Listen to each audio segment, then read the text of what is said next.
সবচেয়ে বেশি ভালোবাসেন, মহব্বত করেন আমাদেরকে আমাদের রব। কে ভালোবাসে আমাদেরকে? আল্লাহ ছাড়া আসলে ভালোটা বাসেই বাকে। আমরা যে পবিত্র সম্পর্কের কথাও বললাম, এই যে স্বামী স্ত্রীর সম্পর্ক, স্বামী স্ত্রীর মধ্যে মহব্বত, পবিত্র সম্পর্ক, এটা হালাল, বৈধ। আল্লাহ পাক বৈধতা দিয়েছেন, কারণ আমাদের প্রবৃত্তির চাহিদা আছে। এই চাহিদা পূরণের জন্য আল্লাহ পাক আমাদেরকে হালালভাবে বিয়ে করতে বলেছেন। সমাজ বিয়েটাকে কঠিন করে ফেললো আর জেনাটাকে সহজ করে ফেললো। বিয়ে কঠিন হয়ে গেল, এরা এখন বিয়ে করতে পারবে না চাইলে। 21 বছর না, 20 বছর বয়স হলে সে বিয়ে করতে পারবে না। 20 বছর একটা ছেলে আগামীকাল এই তথাকথিত ভালোবাসা দিবস পালন করতে পারবে, জেনা করতে পারবে। কেউ বলার কিছু নাই, কেউ বলার নাই, কেউ দেখার নাই। চলছে, মানে এভাবেই চলছে। সমুদ্রের পানিতে ভেসে গেছি আমরা। একটা মেয়ের বয়স 17 বছর, সে কালকে জেনা করবে। অগণিত মেয়ে কালকে 17 বছরের মেয়ে জেনা করতে পারে, আল্লাহ হেফাজত করুন। কিন্তু এ এখন বিয়ে করতে পারবে না। বিয়ে করতে গেলে সমস্যা। তাহলে চিন্তা করেন, পয়সার এক পিঠ যদি আপনি দেখান, অপর পিঠ দেখতে হবে। এক পিঠে যদি এই সমস্যা হয়, অপর পিঠে কি পড়তে সেটা দেখতে হবে, আমাকে বুঝতে হবে। বিয়ে কঠিন হয়ে গেল, জেনা সহজ হয়ে গেল। আবার বাসায় ধরেন একটা পুরুষের সামর্থ্য আছে, চাহিদাও বেশি, সামর্থ্য আছে অনেক, চাহিদাও বেশি। সমাজে বিধবা মেয়ে পড়ে আছে, তালাকপ্রাপ্ত মেয়ে পড়ে আছে, এতিম মেয়ে পড়ে আছে, বিয়ে করার মানুষ নাই। এখন সমাজে যদি কোনো সৎ পুরুষ একাধিক বিয়ে করে, তাকে সমাজে বাঁকা চোখে দেখা হবে। কিন্তু এই পুরুষে যদি বিয়ে না করে বাইরে আরো 10টা মেয়ের সাথে অকাম কুকাম করে, তাকে কিচ্ছু বলা হবে না। বলেছি আমি, কোরআন একদিকে, সুন্নত একদিকে, ইসলাম একদিকে, সমাজ, এই সমাজের তাকদির খারাপ। এভাবেই নবী সাল্লাল্লাহু আলাইহি ওয়াসাল্লাম পেরেশান ছিলেন, কিভাবে সমাজের মানুষকে ফেরানো যায়। আজকে আমরাও পেরেশান। আল্লাহ পাক সবার আগে আমাকে ইসলাহ দান করেন, আমার পরিবারকে দান করেন, আমাদের প্রত্যেক দিনই ভাই বোনকে দান করেন এবং ইস্তেকামাত দান করেন। আল্লাহুম্মা সাব্বিতনা ওয়াজআলনা হাদিয়ান ওয়া মাহদিয়ান, আমিন ইয়া রাব্বাল আলামিন। তো এখন কথা হচ্ছে, এগুলো চলছে আমাদের চোখের সামনেই। কিন্তু দেখেন প্রিয় ভাইয়েরা, আল্লাহ পাক শাস্তি বলেছেন 100 বেত্রাঘাত। কেউ যদি আবার বিবাহিত হয়ে এই কাজ করে, জেনা করে, তাহলে তার শাস্তি কি বলেছেন? বলা হয়েছে কোমর পর্যন্ত মাটিতে পুঁতে ফেলে তাকে পাথর নিক্ষেপ করে হত্যা করতে হবে। এটা কোরআন এবং হাদিসের শাস্তি। আর আমরা কি করছি দেখেন। আমি 2টা হাদিস বলি আপনাদেরকে, শোনেন, ইয়াংরা শোনেন। এই 2টা হাদিস আজকে ভুলবেন না। আলোচনা অনেক লম্বা হচ্ছে তো অনেক কিছু ভুলে যেতে পারে, এই 2টা হাদিস ভুলেন না। একটা হচ্ছে 3 জন ব্যক্তি একবার একটা গুহায় আটকা পড়ছে। 3 জন বন্ধু বা ভাই তার একটা গুহার মধ্যে আটকা পড়ে গেছে। ঝড় হচ্ছে, গুহার মুখটা বন্ধ হয়ে গেছে পাথর দিয়ে, বের হওয়ার কোনো জায়গা নাই। এখানে নিশ্চিত মৃত্যু, কোনো সুযোগই নাই বাঁচার। তারা অনেক চেষ্টা করে বের হতে পারলো না। শেষমেশ তারা বলছে যে আমাদের যদি কোনো নেক আমল থাকে, সে নেক আমলের ওসিলা করে আল্লাহর কাছে দোয়া করি, আল্লাহ চাইলে আজকে আমাদেরকে বাঁচাতে পারেন। একজন বলছে, আল্লাহ, আমার মা ছিল, পিতামাতা ছিল, তো মাকে আমি দুধ পান না করি আমার সন্তানদেরকে কখনো খাওয়াতাম না। একদিন গিয়ে দেখি যে মা ঘুমিয়ে গেছে, আমার বাচ্চারা কান্নাকাটি করছে, তবু আমি আমার বাচ্চাকে কান্না অবস্থায় রেখেছি, মাকে খাওয়াই নাই, ওদেরকে খাওয়াই নাই। আগে মাকে খাওয়াইছে, তারপর ওদেরকে খাওয়াইছে। আজকে ঘরে ঘরে মাদের সাথে কি আচরণ দেখেন, কি একটা অবস্থা দেখেন সমাজে, কি প্রজন্ম তৈরি করেছেন। মারা এখন বৃদ্ধাশ্রমে চলে যাচ্ছে। শিক্ষিত মা, তাই না? মায়ের পায়ের নিচে আপনার জান্নাত। আর এটাও একটা ব্যাপার, যে মায়েরা আবার হাজরা আলাইহিস সালামের মতো হবেন না, যে মায়েরা সারা আলাইহিস সালামের মতো হবেন না, আয়েশা খাদিজা রাদিয়াল্লাহু আনহুমা তাদের মতো হবেন না, তো আপনাদের গর্ভ থেকে তো এর চেয়ে ভালো সন্তান আশা করা যায় না। সমস্যা সব দিকেই আছে, আছে না? তো এই দোয়া করার সাথে সাথে একটু সরে গেল, আল্লাহর পক্ষ থেকে এই পাথরটা একটু সরে গেল, সুবহানাল্লাহ। কিন্তু বের হওয়ার জন্য এনাফ না। এরপরে আরেকজন দোয়া করছে যে আল্লাহ, আমার একজন কর্মচারী ছিল, টাকা পাইতো আমার কাছে কিছু, তো সে একদিন বেতন না নিয়ে চলে গেছে। টাকাটা দিয়ে আমি কিছু পশু কিনেছি, মানে গবাদি পশু। এই গবাদি পশু 2টা থেকে 4টা, 4টা থেকে 8টা হতে হতে অনেকগুলো হয়েছে। একদিন অনেক দিন পর সে আসছে, এসে বলছে আমার টাকা দাও। সে বলছে যে এই সবগুলো পশু তোমার, নিয়ে যাও। তুমি কি ইয়ারকি ফাজলামি করতেছো আমার সাথে? আমার টাকা আমাকে দাও। না, ইয়ারকি ফাজলামি করতেছি না। এটা তোমার টাকা দিয়ে কেনা ছিল, সবগুলো বংশবৃদ্ধি হতে হতে আজকে এই অবস্থা হচ্ছে। তো আল্লাহ তোমার সন্তুষ্টির জন্য যদি এই কাজ করে থাকি, আল্লাহ আজকে আমাকে এই বিপদ থেকে বাঁচাও। পাহাড়ের মুখ থেকে পাথরটা একটু সরে গেল, বের হওয়ার জন্য যথেষ্ট না। তৃতীয় ব্যক্তি, আমি এইটাই বলতে যাচ্ছিলাম, ইয়াংরা শোনেন ভালো করে। তৃতীয় ব্যক্তি সেজদায় পড়ে আল্লাহকে বলছে, হাত তুলে আল্লাহকে বলছে, আল্লাহ আমার একজন খুব সুন্দরী চাচাতো বোন ছিল, কাজিন, আমি তাকে পাইতে চাইতাম। বুঝেন না, পাইতে চাইতাম মানে কি? তাকে পেতে চাইতাম, অফার করতাম, সে রাজি হয় না হয় না হয় না। একদিন সে বলল যে 100 স্বর্ণ মুদ্রা দিতে পারলে আমি রাজি, 100 স্বর্ণ মুদ্রা দিতে পারলে আমি রাজি। এখন তো এদেরকে স্বর্ণ মুদ্রাও দেওয়া লাগে না, এমনিই রাজি নাকি? জেনা করার জন্য কি এমনিই রাজি, খালি একটু। আসলে সত্যি কথা বলতে কি, একটা মেয়ে যদি চায় যে আমি আমার ইজ্জত ধরে রাখবো, কোনো ছেলের ক্ষমতা নাই সেই ইজ্জত নষ্ট করে। এটাই সত্য কথা। আমার স্ত্রী এই কথাটা খুব মানে জোরালোভাবে আমাকে বলে, আমি যখন রাস্তায় হাঁটবো, আমি যদি চাই তাহলে কোনো ছেলে আমার কাছে ঘেঁষতে পারবে না, আমি সুযোগ দিলে তখন ঘেঁষতে পারবে। একটা মেয়ে যদি চায় যে একটা ছেলে আমার সাথে ইটিস পিটিস করুক, সে ছেলে করবেই করবে। একটা মেয়ে যদি চায় যে একটা ছেলে আমার পর্যন্ত আসতে পারবে না, আমি আমার ব্যক্তিত্ব গায়রত বজায় রাখবো, আমি ডিস্টেন্স মেনটেন করবো, আমি কোনো সুযোগ দিব না, ছেলে সুযোগ পাবে না কখনো। এত সহজ না। সর্বোচ্চ তখন কি করতে পারে, ধরে 10 জন মিলে ধরে ওকে জোর করে তার সাথে কিছু করতে পারে। ওরকম কিছু করলে তো আল্লাহর গজব নেমে আসবে। ওই যে সারা আলাইহিস সালামকে তুলে নিয়ে গিয়েছিলেন একটা বাদশা, মনে নেই আপনাদের? সারা আলাইহিস সালামকে একটা বাদশা এরকম উঠাই নিয়ে আসছে। আর সারা আলাইহিস সালাম সবচেয়ে সুন্দরী মেয়েদের একজন ছিলেন পৃথিবীর ইতিহাসে, ইব্রাহিম আলাইহিস সালামের স্ত্রী। তখন তিনি হাত বাড়াচ্ছে তার দিকে ধরার জন্য, আর সারা আলাইহিস সালাম তখন বলছে, দাঁড়ান, আমাকে 2 রাকাত নামাজ পড়তে দেন।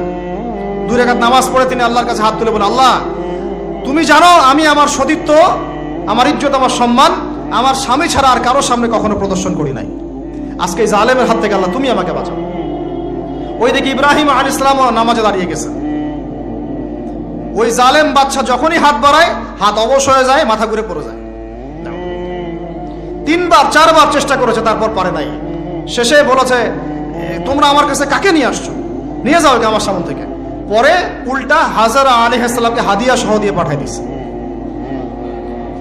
একটা মেয়ে চাইলে তার ইজ্জত সম্মান এভাবে রক্ষা করতে পারে। তোমরা জেনায় ছেলেরা লিপ্ত করেছে কারণ তোমরা চেয়েছো বলেই করতে পারছো।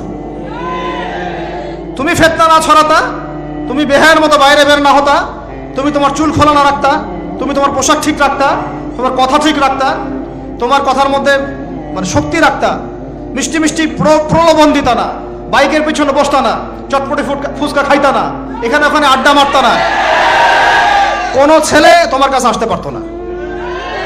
তোমরা এই কাজ করেছো, ছেলে আসতে পেরেছে। আপনারা তো কিছু হইলে ছেলেদেরকেই দোষ দেন। ছেলেরা তো এমনি আকর্ষিত হবেই। আমি একজন ছেলে হিসেবে বলতেছি এটা না তো বিষয়টা। একটা ছেলের ফিতরত এটা যে তার কাছে সবচেয়ে সুন্দর মনে হবে একটা মেয়েকে।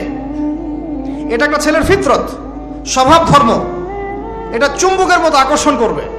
আর এর উপর যখন আপনি এটাকে ফ্রি অ্যাক্সেস করে দিবেন, লাইসেন্স করে দিবেন, বেপরদায় বের হবে, গায়ের জামা কাপড়ে ঠিক নাই, হ্যাঁ, তারপর কথাবার্তা মিষ্টি মিষ্টি প্রলোভিত টানতেছে, সিডিউস করতেছে, তখন তো একটা ছেলে মানে মিসগাইডেড হইতেই পারে, স্বাভাবিক। ছেলেরও দোষ আছে, কিন্তু অবশ্যই এখানে মেয়েরও দোষ আছে। আমরা তো অনেক সময় ঢাকা শহরে দেখি রাত 10টা 12টা বাজতেছে, আমরা মাহফিল করে যাচ্ছি, কোনোদিন বাসায় ফিরতে 1টা 2টা 3টাও বাজে। রাত 3টার সময় ছেলে মেয়ে বাইকে করে ঘুরতেছে ঢাকা শহরে। ওই মেয়েটার কি বাসায় বাবা নাই, ভাই নাই, কোনো স্বামী বা কেউ নাই, মাহরাম কেউ নাই? তো আমরা সুযোগ দিচ্ছি বলেই তো আমাদের ঘর পর্যন্ত ঢুকতে পারছে। সবার আগে মেয়েদেরকে শক্ত হইতে হবে। আর মেয়ের বাবা যারা, আমি তো নিজেও মেয়ের বাবা, আমরা বাচ্চাদের সাথে সময় কাটাই আর ভাবি যা কি যে হবে ভবিষ্যতে আল্লাহ ভালো জানেন। কিভাবে মেয়েকে মানুষ করব, কিভাবে সতীত্ব রক্ষা করবে আমাদের মেয়েরা। যা চলতেছে অনেক মাদ্রাসার মেয়ে পর্যন্ত নষ্ট হয়ে গেছে। আপনারা জানেন না তো, আমরা জানি কথা। মাদ্রাসায় পড়ুয়া বহু মেয়ে নষ্ট হয়ে গেছে।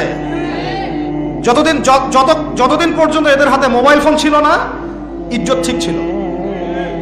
মোবাইল ফোনটা যখনই ঢুকেছে, ইজ্জত নষ্ট হয়ে গেছে বহু মেয়ের। আমি এরকম জানি, বলতে চাচ্ছি না। যাই হোক, ওই জায়গায় আসেন, ওই ছেলেটা তখন 100 স্বর্ণ মুদ্রা অর্জন করেছে, কষ্ট করে আর্ন করেছে, যে আপনাদেরকে বলে যে নিজের পায়ে দাঁড়াও, তারপরে তোমার সাথে রাজি। সে অনেক কষ্ট করে 100 স্বর্ণমুদ্রা অর্জন করে মেয়ের কাছে গিয়েছে, চাচাতো বোনকে বলেছে যে স্বর্ণমুদ্রা নাও, এখন বলো তুমি রাজি না রাজি না। সে মেয়ে বলছে হ্যাঁ ঠিক আছে। তো এখন দুজনের মধ্যে যা হওয়ার তাই হচ্ছে, অ্যাডাল্ট আপনারা সবাই বুঝেন। কিন্তু এখন মূল যে কাজটা, স্বামী স্ত্রীর যে মূল মিলন, এই মিলনটা করার জন্যে সেই ছেলেটা বসছে। হাদিসের মধ্যে আসছে এভাবে, দুই পায়ের মাঝখানে বসে পড়ছে ছেলেটা, এখনই জাস্ট শুরু করবে। তখন ওই মেয়েটা বলে উঠছে যে হে আল্লাহর বান্দা, আল্লাহকে ভয় করো, আমি আমার সতীত্ব কখনো নষ্ট করি নাই, তুমি আল্লাহকে ভয় করো। এই কথাটা যখনই বলছে তখন ওই ছেলের মনের মধ্যে এমনভাবে একটা রিয়াকশন জন্ম নিয়েছে, আল্লাহর পক্ষ থেকে এমন একটা নূর আর হেদায়েত চলে আসছে, ওই অবস্থা থেকে ছেলেটা উঠে চলে গেছে এবং স্বর্ণমুদ্রাও দিয়ে দিচ্ছে, যে স্বর্ণমুদ্রাও আমার দরকার নেই, যা। এবার সেই গুহার মধ্যে বন্দি অবস্থায় আল্লাহর কাছে হাত তুলে দোয়া করতেছে, আল্লাহ তুমি যদি জানো ওই কাজটা আমি তোমার সন্তুষ্টির জন্য করেছিলাম, আজকে আমাকে এই সাক্ষাৎ এই মৌতের হাত থেকে বাঁচাও। সাথে সাথে এই পাহাড় পাথর সরে গেছে। এই হাদিসটা আমি এই কারণে বললাম, যদি আপনি আমি জেনা থেকে বেঁচে থাকতে পারি, ইনশাআল্লাহ তাআলা আল্লাহ পাক সাক্ষাৎ মৃত্যুর মতো এই আযাব থেকেও, বিপদ থেকেও আল্লাহ বাঁচাতে পারেন। এটা একটা হাদিস, সবাই মনে রাখবেন। দ্বিতীয় একটা বলি, এটা আমাদের সব বিবাহিতদের জন্য। আজকে তো বিবাহিতরাও অভাব নাই। আর আমি আশ্চর্য হয়ে যাই যে বিবাহিত একটা ছেলে, বিবাহিত একটা পুরুষ তার স্ত্রীকে এভাবে বেহায়ার মতো কিভাবে সবার সামনে শো করতে পারে। বিয়ে আপনি করলেন, মোহর আপনি দিলেন, সম্পদ আপনার, তার সতীত্ব আপনার, তার সম্ভ্রম আপনার, আপনি নিজে কেন ওকে এভাবে সবার সামনে উত্থাপন করতেছেন? টিকিট আপনি কাটলেন, সিনেমা সবাই দেখবে, ব্যাপারটা এরকম। কি অবস্থা! আবার কোন কোন ঘরে দেখা যায় স্বামীরা কন্ট্রোল করতে চাচ্ছে, কিন্তু মেয়ে বা স্ত্রী কন্ট্রোলে থাকতে চায় না। স্বামীকে বলে তুমি বেশি হুজুর হয়ে গেছো, বেশি বেশি হুজুর হয়ে গেছো। এই যুগে এগুলো চলে, এটা আধুনিকতার মডার্ন যুগ। এই করতে করতে আমাদের সমাজে পরকীয়া ছড়ায় পড়ছে। এখন এই পরকীয়া বলতে কি হাদিসটা কথা মাথা আসছে। আল্লাহর নবী সাল্লাল্লাহু আলাইহি ওয়াসাল্লামের একজন সাহাবী, মহিলা সাহাবী, কি সাহাবী বলেন? এরকম ঘটনা দুই একটা ঘটেছে, আমি একটা বলতেছি খালি। মদিনা মহিলা সাহাবী কোনো একভাবে এরকম একটা অঘটন ঘটে গেছে। মানুষ তো হতে পারে, কি মানুষ তো পাপ করবে, তাই না? হতে পারে। এখন তিনি গর্ভবতী হয়ে গেছেন। নবী সাল্লাল্লাহু আলাইহি ওয়াসাল্লামের কাছে এসে বলছেন, ইয়া রাসূলুল্লাহ তাহহিরনি, আমাকে পবিত্র করেন, আমি অনেক বড় অন্যায় করে ফেলেছি।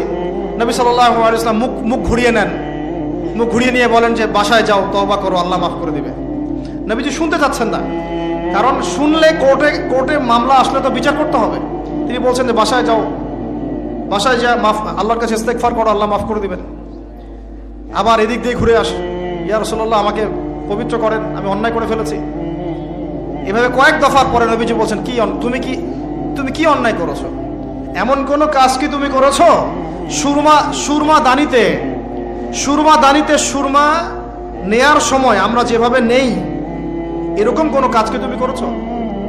মানে উনি শব্দটা উচ্চারণ করলেন না মুখ দিয়ে, একটা এক্সাম্পল মিসাল দিয়ে বুঝালেন, তুমি কি এরকম কোনো কাজ করেছো? অ্যাডাল্ট্রি কোনো কাজ করেছো? তো তিনি বলছেন, হ্যাঁ আমি গর্ভবতী হয়েছি। নবী সাল্লাল্লাহু আলাইহি ওয়াসাল্লাম আমার বিচার করে দেন। তিনি বলছেন যে বাসায় যাও, আগে সন্তান জন্ম দাও, তারপরে দেখা যাবে। সন্তান জন্ম হলো, সেই মহিলা আবার এসেছেন সাহাবী, ইয়া রাসূলুল্লাহ আমার বিচার করে দেন। বলছেন সন্তান জন্ম হয়েছে, হ্যাঁ, এখন সন্তান কি করে? দুধ পান করে। দুধ পান করাও, 2 বছর দুধ পান করাও, তারপরে বিচার করে দেব। 2 বছর দুধ পান করা শেষ, সন্তান এখন শক্ত খাবার খেতে পারে। কোলে করে সন্তানকে নিয়ে আসছেন, নবী সাল্লাল্লাহু আলাইহি ওয়াসাল্লামকে বলছেন যে ইয়া রাসূলুল্লাহ, এই যে আমার বাচ্চা দেখেন খেতে পারে, এখন একে আমার বিচার করে দেন। দেখেন তাদের পরকালের কনসেপ্টটা কেমন ছিল, তাদের পরকালের চেতনা কেমন ছিল। এবার নবী সাল্লাল্লাহু আলাইহি ওয়াসাল্লাম বলেন, তোমাদের মধ্যে কে আছো এই বাচ্চার দায়িত্ব নিতে পারো? একজন আনসারী সাহাবী বলছেন আমি। বাচ্চা তার কোলে দিলেন, দিয়ে বলেন এই তাকে নিয়ে যাও, নিয়ে গিয়ে অমুক জায়গায় নিয়ে তাকে রজম করো। কি করো? রজম মানে কি ভাই?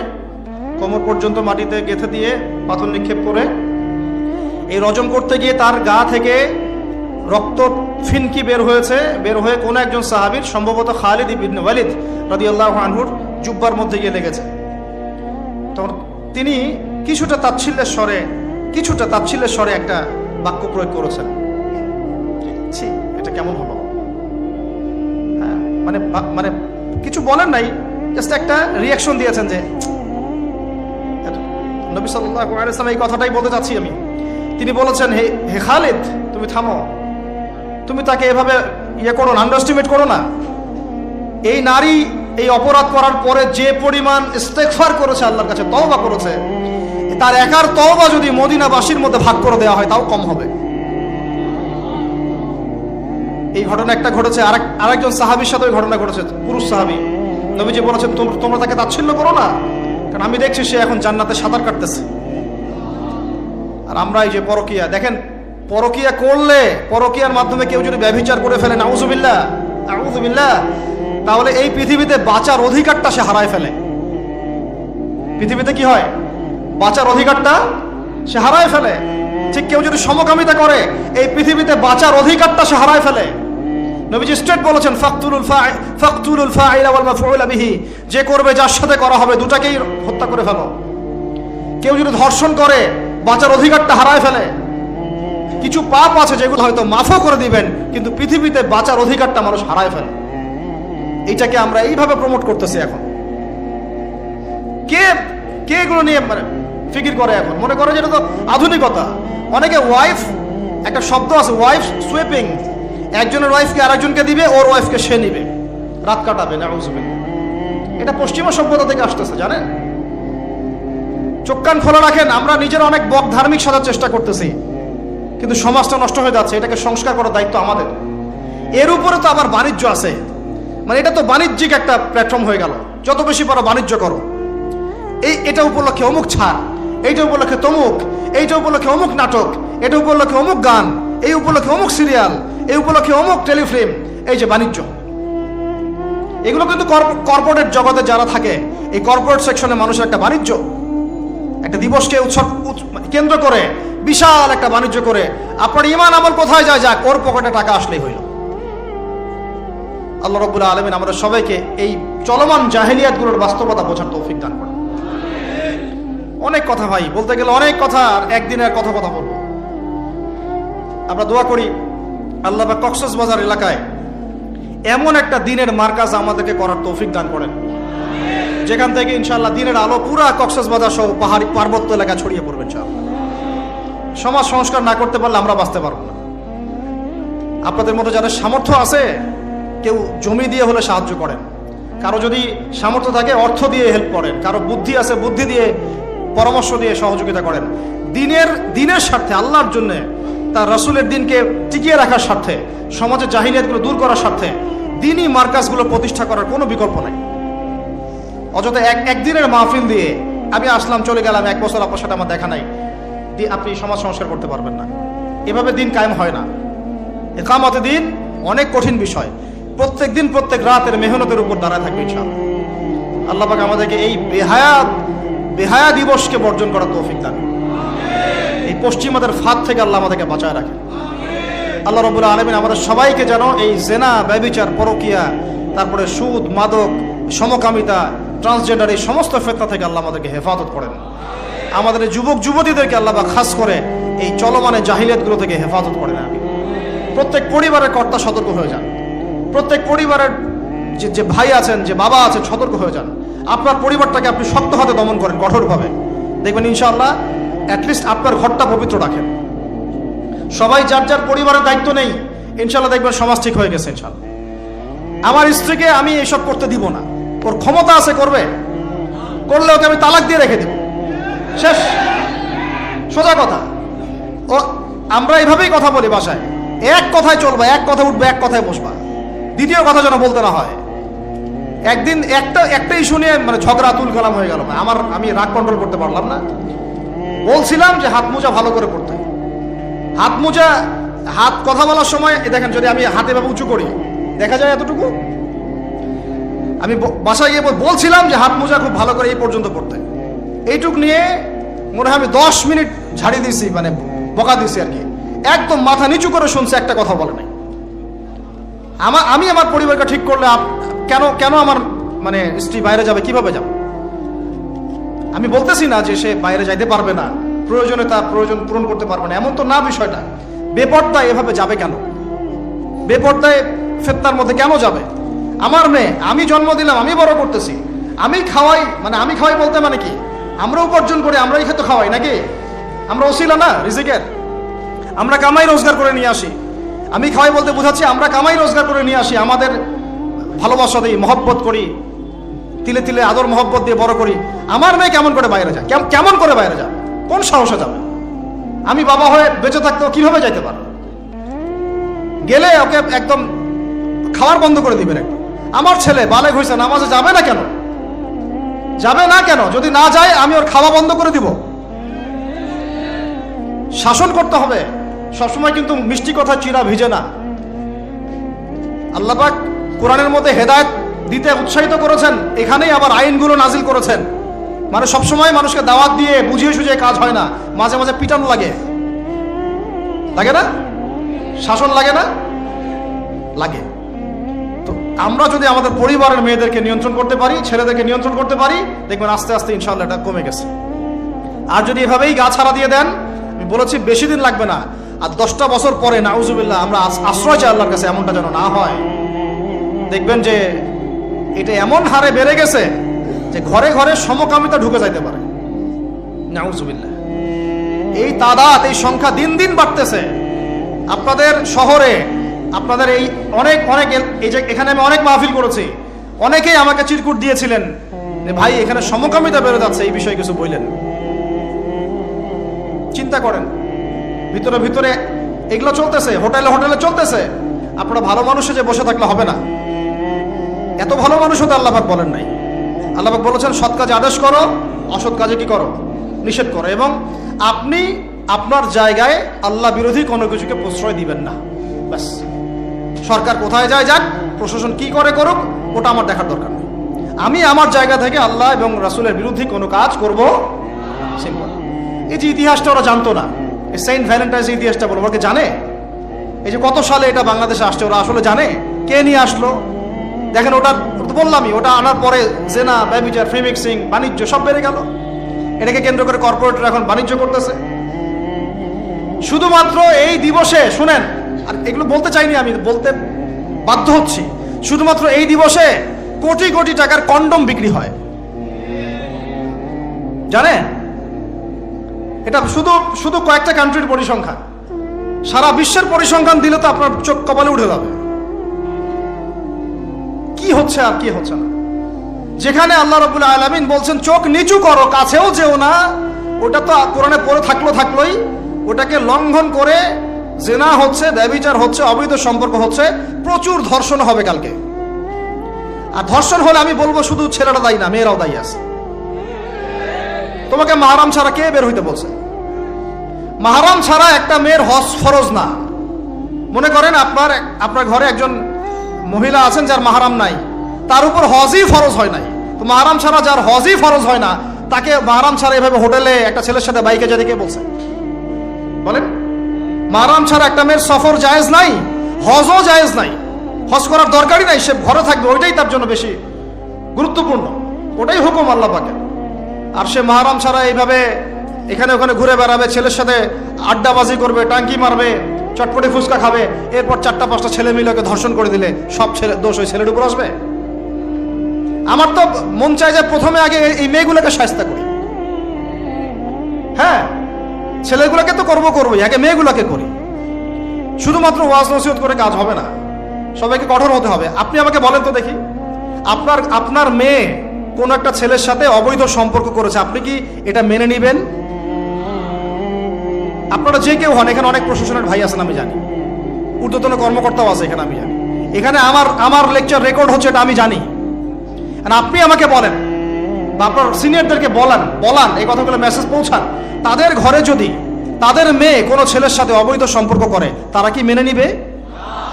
তাদের মেয়েকে যদি কেউ ধর্ষণ করে তারা কি মেনে নিবে? আপনার ছেলেটা যদি সমকামী হয় আপনি কি মেনে নেবেন? আপনার বাসায় যদি কালকে একটা ছেলে এসে বলে যে আপনার মেয়ে এসে বলে যে বাবা আমি ওকে ভালোবাসি, ওর সাথে বিয়ে করার আগে আমি যৌন সম্পর্ক করে ফেলছি, আপনি কি মেনে নেবেন? আপনি যদি জানতে পারেন কালকে আপনার মেয়ে গর্ভবতী হয়ে গেছে, আপনি কি মেনে নেবেন? আপনি যদি জানেন কালকে আপনার ছেলে আপনাকে এসে বলছে বাবা আমি একটা ছেলেকে নিয়ে আসছি, ও ছেলেটা আসলে বাইরে ছেলে, ভিতরে ভিতরে মেয়ে, তাই আমরা বিয়ে করে ফেলছি।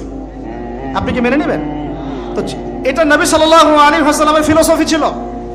একজন সাহাবী এসে বলেছিলেন, ইয়া রাসূলুল্লাহ, আমি ইসলামের সব মানতে প্রস্তুত আছি, খালি আমাকে জিনা করার অনুমতি দেন না। সাহাবীরা রাগ হয়ে গেছেন, এই কার সাথে কি কথা বলো, বেয়াদবি করতে। নবী সাল্লাল্লাহু আলাইহি ওয়াসাল্লাম বললেন, দাঁড়ান, দেখো তাকে ছাড়ো, আমি বুঝাচ্ছি। নবীজি তখন বললেন, দেখো তুমি যে প্রস্তাবটা আমাকে দিলা, ইসলামের সব তোমার ভালো লাগে, কিন্তু জেনা করতে চাচ্ছ, তো এখন বলো তো দেখি, তোমার মায়ের সাথে কেউ যদি এমন করে তুমি কি রাজি হবা? সে বলছে না। তোমার খালার সাথে করলে না, তোমার বোনের সাথে না, তোমার স্ত্রীর সাথে না। তাহলে যেটা তুমি অন্যের ক্ষেত্রে চাচ্ছ না, পছন্দ করো না, সেটা কেন তুমি তোমার ক্ষেত্রে চাচ্ছ? এভাবে চিন্তা করলে আমাদের আর কথা বলার দরকার আছে? আল্লাহ পাক আমাদের সবাইকে কথাগুলো বোঝার তৌফিক দান করে। এখন শেষ করে দিচ্ছি এই পয়েন্ট থেকে। দেখেন, আমাদেরকে সবচেয়ে ভালোবাসেন আমাদের রব আল্লাহ। সত্যিকারের ভালোবাসার ডেফিনেশনটা হচ্ছে যে আপনি নিঃস্বার্থভাবে কাউকে ভালোবাসেন। আমাদের আশপাশে যারা আছে, যারা হালাল, ইভেন হালাল, আমার মা, আমার বোন, আমার বাবা, আমার স্ত্রী, আমার ছেলে, আমার মেয়ে, এদেরও যদি কখনো স্বার্থে আঘাত পড়ে, দেখবেন সেও আপনার পাশ থেকে সরে যাচ্ছে। এমন হয়নি কখনো? আপনার বন্ধু, আপনার ব্যবসার পার্টনার, আপনার বস, আপনার কলিগ, ওদের স্বার্থে আঘাত হলে ওরাও সরে যাচ্ছে পাশ থেকে, জিগরি দোষ সরে গেল পাশ থেকে, হয় না এমন? ভালোবাসা দুই প্রকার। বলেন কয় প্রকার? আমার সাথে বলেন, এখানে শেষ করে দিব 10টা মিনিট। ভালোবাসা কয় প্রকার? একটা হচ্ছে নিঃস্বার্থ ভালোবাসা। কি স্বার্থ? কোনো স্বার্থ নাই, নিঃস্বার্থভাবে ভালোবাসা। আরেকটা হচ্ছে কোনো না কোনো স্বার্থ জড়িত আছে এমন ভালোবাসা। আপনার স্ত্রীর চাহিদাও যদি আপনি পূরণ করতে ব্যর্থ হন, দেখবেন স্ত্রীর সাথে আপনার গন্ডগোল লেগে যাচ্ছে, যদিও সে হালাল বৈধ, তাই না? এমন হয় না অনেক সময়? আমি তো অনেকদিন বলেছি, অনেকদিন আগেও বলেছি, 5 বছর 6 বছর আগে, যে মানুষ আসলেই মানুষের অবস্থানকে মূল্যায়ন করে। ভিতর থেকে মানুষকে শুধু মূল্যায়ন করে আল্লাহ রাব্বুল আলামিন। না হলে কি হতো? এই যে এত অন্যায় আমরা করেছি, আল্লাহ পাক কি আমাদেরকে ছেড়ে দিয়েছেন, ফেলে দিয়েছেন, গজবে ধ্বংস করে দিয়েছেন? এই যে আল্লাহ পাক যে আমাদেরকে মহব্বত করেন, ভালোবাসেন, তার প্রমাণে আল্লাহ পাক চান যে আমরা যেন ফিরে আসি।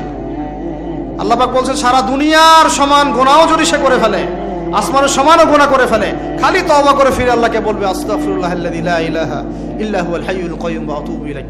আল্লাহ পাক বলছেন, খালেস তওবা করলে গুনাহ তো মাফ করে দিবই, আগের গুনাহগুলোকে নেকি দিয়ে পরিবর্তন করে দেব। না ভালোবাসা না? আল্লাহ পাক সৃষ্টি করেছেন আমাদেরকে ভালোবেসে। কোরআন খোলেন, সূরা সাদ পড়েন, সূরা সাদের মধ্যে দেখবেন আল্লাহ বলছেন, খালাকতু বিয়াদি মা মানাআকা আল্লা তাসজুদা খালাকতু বিয়াদাই, মানে তুমি ইবলিস কেন তাকে সিজদা করলা না যাকে আমি নিজ হাতে সৃষ্টি করেছি? এটা মহব্বতের বহিঃপ্রকাশ না? আল্লাহ আমাদেরকে নিজ হাতে সৃষ্টি করেছেন। আল্লাহ পাকের হাত কেমন এটা আমরা ব্যাখ্যা করতে যাব না, হাতের অর্থ কি সেটাও ব্যাখ্যা করার, তাওয়িল করার দরকার নাই। কোরআনে আসছে যেভাবে সেভাবে আমরা ঈমান রাখবো, ঠিক আছে ভাই? এখানে আবার অনেক তালগোল পাকায় ফেলে এবং বিভ্রান্ত হয়ে যায়, এদিকে যাওয়ার দরকার নাই। এখানে বোঝানো হচ্ছে আল্লাহ রাব্বুল আলামিন আমাদেরকে মহব্বত করে সৃষ্টি করেছে। এই পুরো সৃষ্টি জগৎটাই তো আল্লাহর মহব্বতের বহিঃপ্রকাশ। সবকিছু এত নিপুণভাবে চলতেছে, এটা মহব্বতের বহিঃপ্রকাশ না? আমি আপনাদেরকে নিয়ে যদি কোনোদিন কক্সবাজারের সৈকতে তারা দেখাতে পারতাম, তাহলে আমি বুঝাইতে পারতাম আপনাদেরকে যে এই মহাবিশ্বটা টিকে আছে কিভাবে। তারার মধ্যে একটা গাণিতিক ক্যালকুলেশন আছে যেটা সবাই জানে না। যারা একটু অ্যাস্ট্রোনমি নিয়ে পড়াশোনা করেছে তারা জানে। আপনার মানে মাথার বিবেকই উল্টায় যাবে যে এত সূক্ষ্মভাবে কিভাবে আল্লাহ রাব্বুল আলামিন এই মহাবিশ্ব সৃষ্টি করলেন। এক চুল এদিক ওদিক হলে পুরো বিশ্ব কায়নাত ধ্বংস হয়ে যাইত। এটা কি আল্লাহ পাকের মহব্বতের পরিপ্রকাশ না? আল্লাহ পাক তো বরং বলেছেন পুরো সৃষ্টি পরিবারটাই আল্লাহর পরিবারের অন্তর্ভুক্ত। সুবহানাল্লাহ। এমনকি আল্লাহ পাক আমাদেরকে বলেছেন, তোমরা জমিনবাসীর সবার উপর রহম করো। ইরহামু মান ফিল আরদ ইয়ারহামুকুম মান ফিস সামা। তোমরা সবার উপর রহম করো, দয়া করো। দয়া, রহম এটা তো মহব্বতের একটা অংশ। তোমরা সবার উপর দয়া করো, রহম করো, মহব্বত করো। এটা কি হবে? তাহলে আল্লাহ পাক আসমানে যিনি আছেন, আল্লাহ পাক তোমাদের উপর রহম করবে ইনশাআল্লাহ। আমরা সেই মহান সত্তার ভালোবাসার থেকে বের হয়ে হারাম এই যৌন ভালোবাসার দিকে যাওয়ার চেষ্টা করছি। আসলে এটা ভালোবাসা না, যৌনতা, এর দিকে যাওয়ার জন্য এইসব করছি। আল্লাহ পাক আমাদেরকে মাফ করে যেন হেদায়েত দান করেন। আল্লাহ পাক কত ভালোবাসেন এটা নিয়ে বলতে গেলে আজকে রাত শেষ হবে। দেখেন আল্লাহ রাব্বুল আলামিন আদম আলাইহিস সালামকে সৃষ্টি করেছেন